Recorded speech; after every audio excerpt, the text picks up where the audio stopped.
Hola, vamos con la segunda parte y probablemente penúltima del tema que nos ocupa, ¿vale? Antes de pasar al siguiente tema.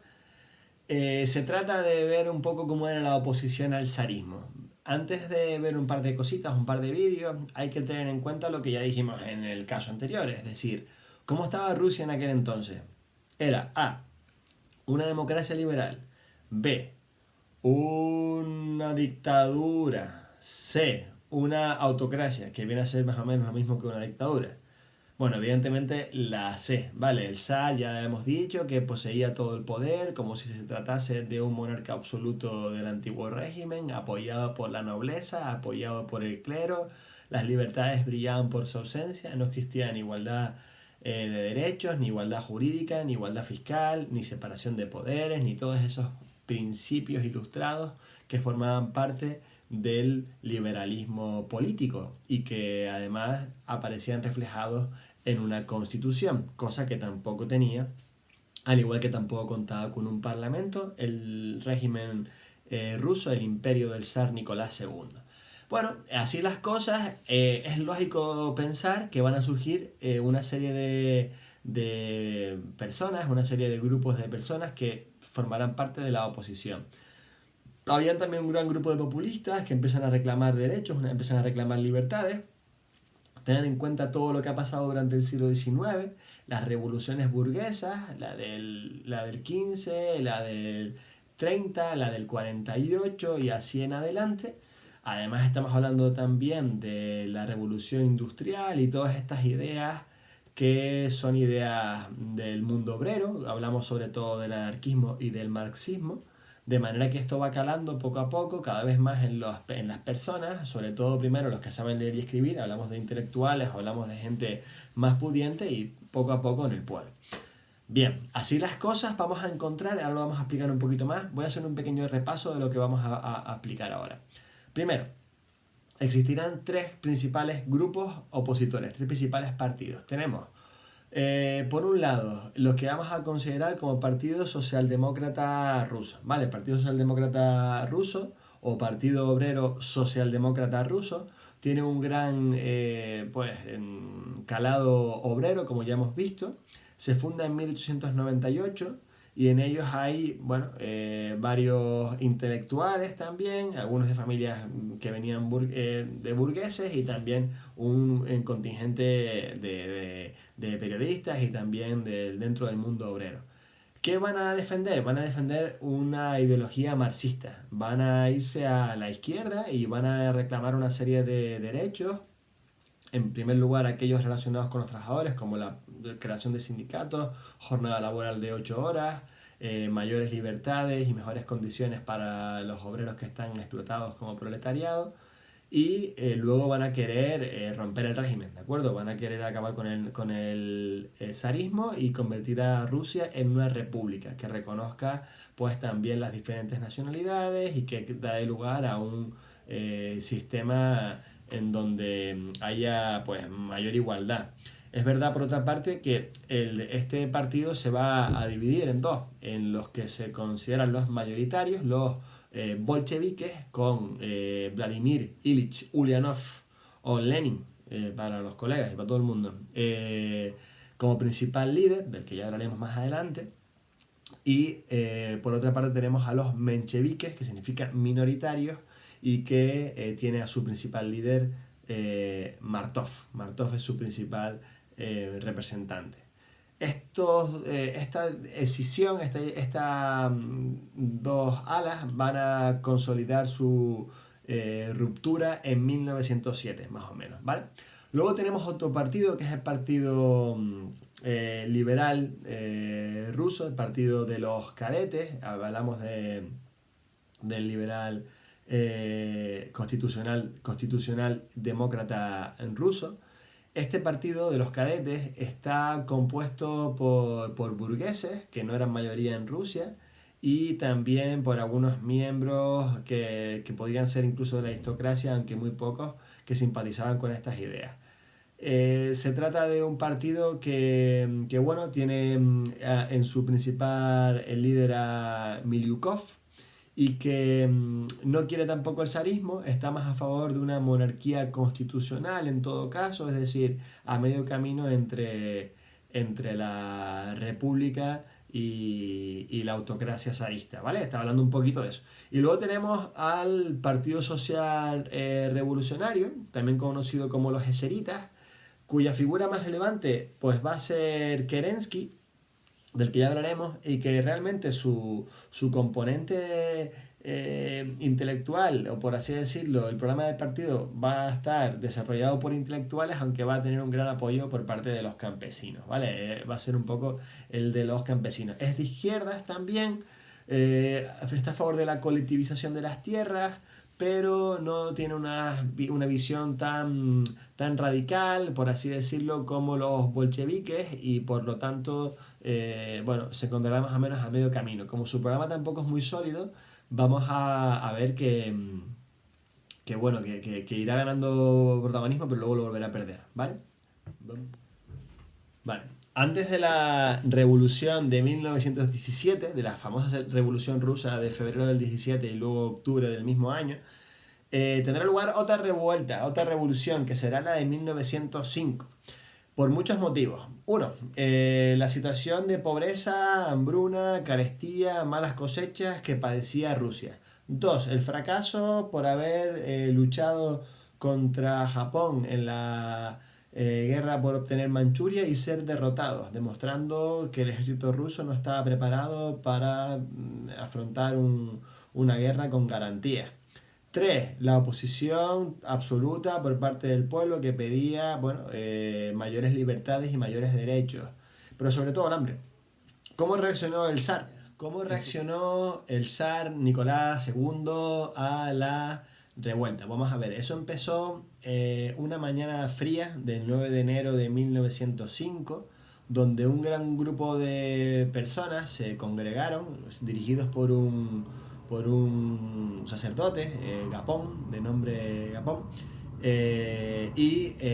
los conduce hacia el Palacio de San Petersburgo, la residencia del zar Nicolás II, de una manera muy pacífica, lanzando incluso alabanzas de Viva el Zar y bueno, vítores en favor de su gobernante, pero también estaban pidiendo comida, también estaban pidiendo cambios, pedían también pues poder mejorar sus cosechas, poder tener alimento. La gente se moría de hambre, ¿de acuerdo?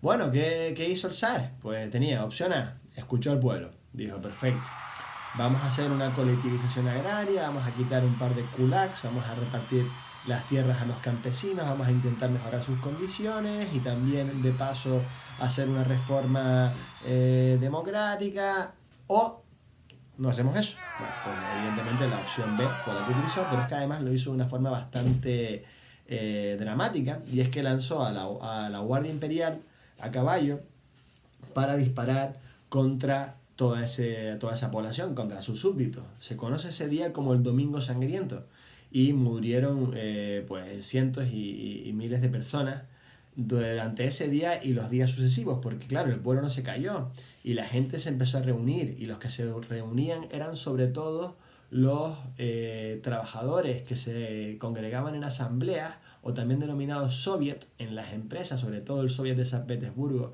liderado por el célebre Trotsky, que a posteriori sería uno de los principales líderes de la URSS, junto con Lenin y con Stalin. Era por tanto también un bolchevique. Y bueno, empiezan a hacer demandas, hay barricadas en las calles para enfrentarse a la guardia del zar, y el zar al final, en octubre de ese año, lleva a cabo un manifiesto en donde hace una serie de concesiones, le otorga al pueblo una duma, ¿vale? Que es decir, un parlamento, para poder llevar a cabo pues las nuevas leyes, como ya bien sabemos que es la labor de los parlamentos. Y además, bueno, dice que va a haber una asamblea constitucional, que va a crear una constitución, cosa que luego no ocurre, ¿vale? Cosa que luego al final no acabará ocurriendo. Tampoco, primero defiende la pluralidad de partidos, pero al final eso no acaba ocurriendo, ¿vale? Vuelve de nuevo el zar a imponer su régimen autocrático. Por último ya, ¿qué pasa cuando Rusia va a la guerra en 1914? Y se da cuenta que la guerra es una guerra larga, que la guerra no la pueden ganar rápidamente, que la Triple Entente pues lo tiene complicado de momento hacer frente al ejército alemán, por lo menos no va a ser una victoria sencilla. Bueno, ¿qué es lo que ocurre? Pues que todos los problemas que ya existían, esas colas de gente para pedir comida, esa autocracia de la que el pueblo pues no estaba conforme, esa oposición de los partidos políticos, los cadetes, los eseritas, los bolcheviques, los mencheviques, seguiría ampliándose, al tiempo que todas esas penurias, la falta de alimentos, seguiría recrudeciendo aún más y más y más. El zar tampoco estaría en Rusia, sino que estaría en el frente de batalla, y con estos ingredientes pues sería fácil llevar a cabo la revolución. No sería tan fácil en realidad, eso también se llevó varias vidas, pero bueno, es un ambiente propicio para desencadenar un cambio político y dar lugar a un nuevo sistema. Al principio sería una república de carácter, bueno, pluripartidista, pero al final acabará siendo el régimen pues de un único partido, ¿no? Como ya veremos, aunque eso todavía nos falta tiempo, nos estamos adelantando un poco, ¿vale? Entonces, asimismo hay que hablar de que el ejército tampoco era un ejército especialmente disciplinado, que había muchos motines y que los soldados acabarían también dándoles la mano al pueblo y siendo también partícipes de esa revolución de febrero. Vamos a ver todo esto masticadito, un poquito más y terminamos. Bueno, las primeras corrientes de oposición a la autocracia zarista surgen en la segunda mitad del siglo XIX, sobre todo encabezados por los Narodniki, aquí los tenemos, que eran ese grupo de populistas y que tuvieron importancia hasta el 77 más o menos, que fueron cruelmente represaliados. También el anarquismo, aquí encontramos a Bakunin, pero también podríamos hablar de Kropotkin como grandes líderes que tienen un gran arraigo en los campesinos, aunque sin un programa realmente fuerte. Quien lo tenía era el marxismo, que como bien sabemos acaba acaparando la atención de los obreros y el mundo proletariado, y se crean partidos en base a él, como por ejemplo el Partido Obrero Socialdemócrata Ruso, aquí vemos la imagen, que tendrá su líder más destacado a Lenin, si bien es cierto que al principio se encontraba Yuli Martov también como otro de los grandes líderes. A los dos los tenemos aquí en la imagen, Lenin en el centro y a Martov a la derecha del que lo está viendo. Aquí lo vamos a ver un poquito mejor. El segundo será el líder de los mencheviques y Lenin será el de los bolcheviques, que será partidario del camino revolucionario, de eliminar el Estado zarista y crear un proletariado, una dictadura del proletariado, como siguiendo las tesis de Marx. Otro partido serían los cadetes, como también se denominaban al Partido Democrático Constitucionalista, de carácter burgués y liberal, que lo que buscaba era una monarquía constitucional con mayores derechos y libertades, separación de poderes, pero sin grandes cambios sustanciales. Incluso pensaban mantener el zar. Aquí tenemos a su líder, que fue Miliukov, como ya hemos mencionado. Otro gran partido es el Partido Social Revolucionario o Socialista Revolucionario, comúnmente llamado eserita, de cuyos principales líderes eran intelectuales, como aquí tenemos a Kerensky, si bien lo fundó Chernov, aunque de gran influencia entre campesinos. Era también un partido de izquierda, aunque menos que el socialdemócrata ruso. El imperio ruso se encontraba en una tesitura complicada, sobre todo en 1905, cuando pierden esa guerra contra Japón por poseer Manchuria, y tiene lugar esa gran manifestación en enero de ese mismo año ante el Palacio de Invierno del zar Nicolás II, que llevará a cabo una gran represión conocida como Domingo Sangriento. Les dejo con un vídeo para poder comprobar de qué iba. El domingo 9 de enero, 200.000 personas fueron hasta el Palacio de Invierno para presentar una petición al zar. Todos estaban desarmados. Llevaban iconos y muchos de ellos cantaban «Dios salve al zar». Sus peticiones de mejores condiciones de vida eran modestas, pero Nicolás decidió no aceptarlas. ¡Agón!